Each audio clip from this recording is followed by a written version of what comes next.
Ternyata ular bisa juga takut kepada ular. Friska yang telah diusir oleh keluarga Buana akhirnya mendatangi komplotannya yaitu Alia dan Kevin. Di situ Alia sangat tidak menginginkan kehadiran Friska yang ingin menumpang di rumah mereka.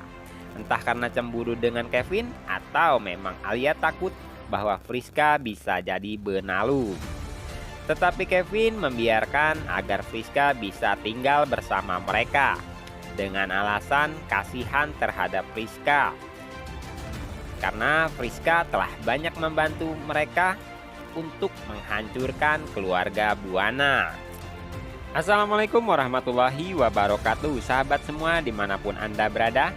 Kembali bersama saya Adam yang akan membagikan alur cerita buku harian seorang istri, yang mana di setiap episodenya memiliki alur cerita yang susah dipahami, ditambah dengan adegan-adegan yang cukup bikin deg-degan dan sangat sayang jika kita lewatkan.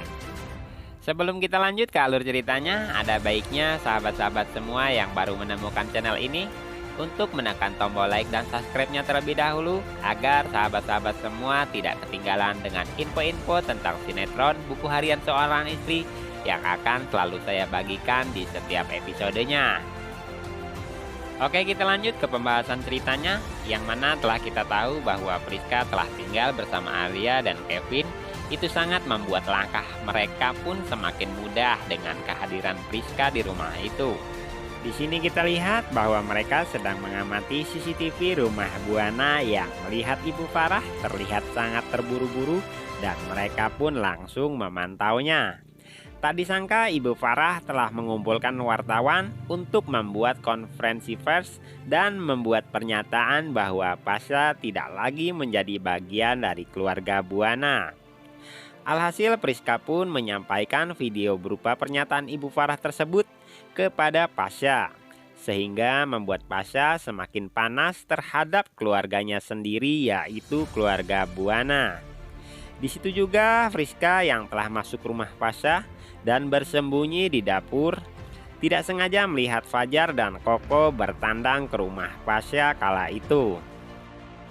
Pertemuan mereka cukup menegangkan, yang mana Pasha sangat tidak suka kepada Fajar, apalagi telah membantu dia menebusi motor yang telah digadaikan untuk membeli makanan. Di situ Pasha sangat keras kepala menjaga gengsinya bahwa dia tidak perlu bantuan dari siapa-siapa termasuk Fajar, dan menganggap Fajar ada maksud tertentu terhadap Lula.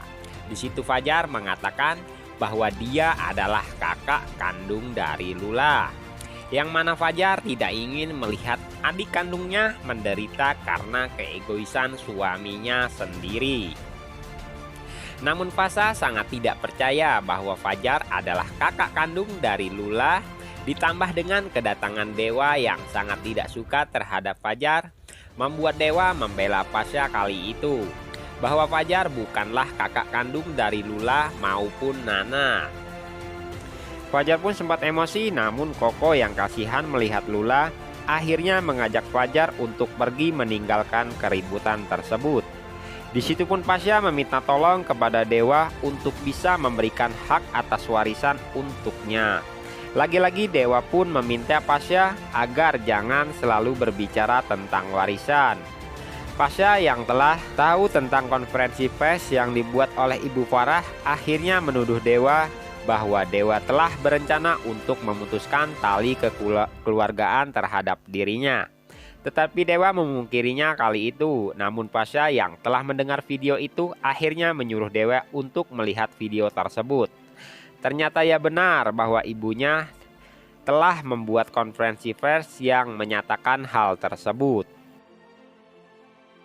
Di sisi lain, Cucu Nguk yang mengintai dan yang telah memberitahu Pasha tentang konferensi pers itu dan mengetahui kedatangan Fajar yang menyatakan bahwa Lula adalah adik kandungnya, membuat Friska menyampaikan kepada komplotannya, dan mereka akan merencanakan untuk mengadu domba agar Dewa tidak percaya bahwa Fajar adalah kakak dari Nana dan Lula. Di cerita lain, Ibu Farah yang sangat memaksa untuk Koko dapat menggunakan pakaian di saat dia tampil nanti dari butik dia dengan bermaksud sekalian promosi Tetapi di situ Koko menolak dan Ibu Farah pun meminta kepada Fajar untuk bisa merayu Koko agar mau memakai baju dari dia. Tetapi Fajar malah mengatakan bahwa dia tidak mau memaksakan kehendaknya lagi karena selama ini rumah tangga mereka hancur karena Fajar terlalu memaksakan kehendaknya sendiri. Selang beberapa saat kemudian, lalu Fajar pun mengajak Koko pergi ke suatu tempat. Dan ternyata Fajar telah merencanakan untuk Koko bisa memilih baju yang dia inginkan.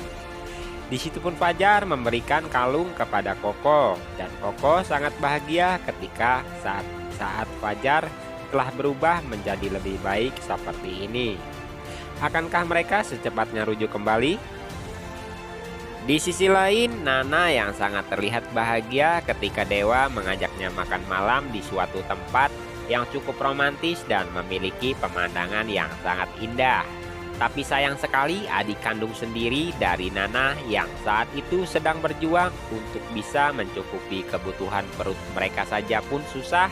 Tetapi Nana yang sebagai kakak kandung malah terlihat sangat bahagia dan sangat bersenang-senang, sehingga tidak memikirkan nasib adik kandungnya sendiri yang sangat kesusahan.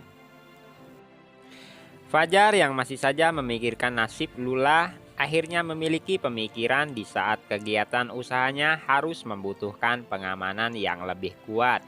Dan Koko pun menyarankan agar perusahaan Fajar bisa mencari pengamanan yang lebih baik dan semua itu tertuju kepada perusahaan milik Lucky. Yang mana di sana pengurusnya sendiri yaitu teman dari Pasha. Karena yang Fajar tahu setidaknya Lucky dapat merayu Pasha agar Lula dapat bekerja di perusahaan milik Fajar.